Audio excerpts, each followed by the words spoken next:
আসসালামু আলাইকুম। জি, সালাম আলাইকুম।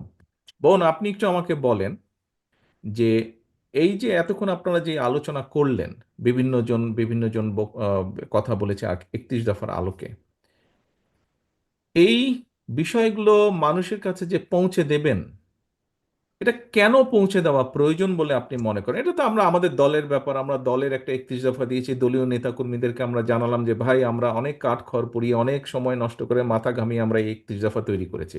কাজেই আপনারা যেহেতু দলের নেতাকর্মী, আপনাদেরকে আমরা জানালাম এগুলা। কিন্তু এটা যে মানুষের কাছে পৌঁছে দেবার কথা এসেছে, কেন করবেন? এটা কি দরকার?